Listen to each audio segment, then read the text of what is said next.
Bismillahirrahmanirrahim. Assalamualaikum warahmatullahi wabarakatuh. Perkenalkan, nama saya Yuriko Plastika Octaviatari, NIM J1A019120. Di sini saya akan menjelaskan suatu kasus tentang teknologi pertanian yang memerlukan penyelesaian dengan riset operasi. Sebelumnya, saya akan menjelaskan sedikit tentang riset operasi. Riset operasi adalah aplikasi metode, teknik, dan peralatan ilmiah dalam menghadapi masalah dengan tujuannya ditemukannya pemecahan yang optimum. Nah, adapun keuntungan menggunakan riset operasi ini adalah perencanaan yang menjadi lebih baik, fleksibel dalam pengoperasian, lebih baik dalam melakukan koordinasi dengan berbagai pihak, membuat keputusan yang lebih tepat, dan sistem yang akan menjadi lebih baik.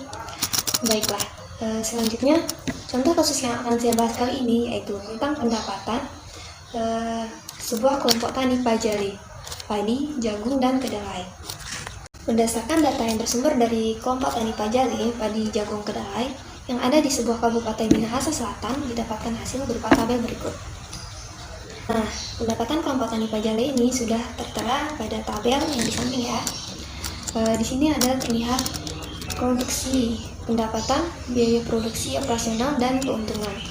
Nah, dari tabel tersebut dapat diketahui ya bahwa pendapatan kelompok tani Musafir 4, Padaleo, dan Toro Jaya, usaha tani padi adalah yang terbesar dibanding dengan usaha jagung dan kedelai. Dilihat dari keuntungannya, ternyata tanaman padi memberikan keuntungan terbesar. Nah, setelah data tersebut sudah dilihat, kemudian kita harus mencari fungsi tujuan. Lihat sama dengan 24.525.000 X1 ditambah 22.980.000 X2 ditambah 21.965.000 X3. Ini adalah persamaan pertama, di mana X1 adalah luas lahan dari padi, X2 adalah luas lahan dari jagung, dan X3 adalah luas lahan dari kedelai.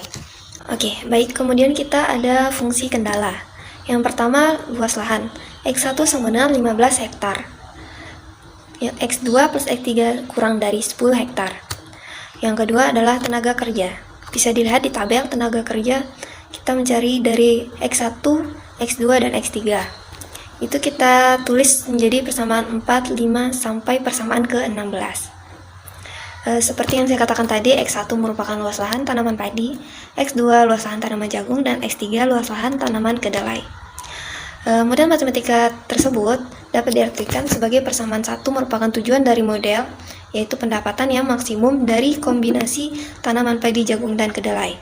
Kemudian, persamaan kedua dan ketiga merupakan kombinasi dari luas tanaman pada sawah dan lahan kering.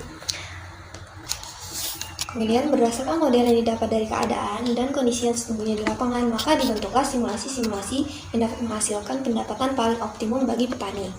Di simulasi yang pertama, menggunakan tanda sama dengan untuk lahan sawah dengan luas lahan yang untuk diolah. Simbol yang kedua menggunakan tanda kurang dari sama dengan, di mana untuk lahan kering luas lahannya bisa kurang atau sama dengan luas lahan untuk yang diolah. Nah, untuk simulasi yang ketiga sampai ke-6, ketersediaan tenaga kerja diasumsikan bertambah 2 orang dari setiap keluarga petani, sehingga dapat jam kerja orang per bulan menjadi 2 kali lipat lebih jam kerja orang pada simulasi yang pertama, dengan sampai simulasi yang ketiga. Dari model matematik dan simulasi yang telah dibentuk, kemudian akan dilakukan pemecahan model dengan metode simplex dengan program solver yang ada dalam program Microsoft Excel. Kemudian kita buat tabelnya. Baik, bisa dilihat di tabel di sebelah ya. Itu merupakan rincian simulasi pola tanam kelompok tani Musafir 4. Situ ada simulasi 1 sampai 6 dengan sumber dayanya, lahan sawah, lahan kering, tenaga kerja, olah tanah, dan panen. Beserta keterangannya ya, udah ada, bisa dilihat di situ. Nah, baik, berdasarkan tabel tersebut kita dapat menyimpulkan ya, hasil optimasi menunjukkan adanya peningkatan pendapatan usaha tani secara nyata dari Rp 720 juta per tahun menjadi Rp 1.584.631.578 rupiah per tahun. Dengan berubahnya tingkat ketersediaan tenaga kerja dan dari hanya 18 orang menjadi 36 orang, dengan pola tanam dari hanya padi sawah seluas 8 hektar menjadi 15 hektar padi sawah, 1,42 hektar jagung, dan 7,33 hektar kedelai untuk kelompok tani Musafir 4. Dan peningkatan pendapatan juga terjadi pada kelompok tani Toro Jaya dari Rp 1.164 juta per tahun menjadi 2.328 juta per tahun, dengan berubahnya tingkat ketersediaan tenaga kerja dari hanya 20 orang menjadi 40 orang. Baik, sekian penjelasan dari saya berdasarkan data-data yang telah saya jelaskan tadi tentang kelompok-kelompok tani Pajale, Padi Jagung, dan Kedelai yang ada di Kabupaten Minahasa Selatan.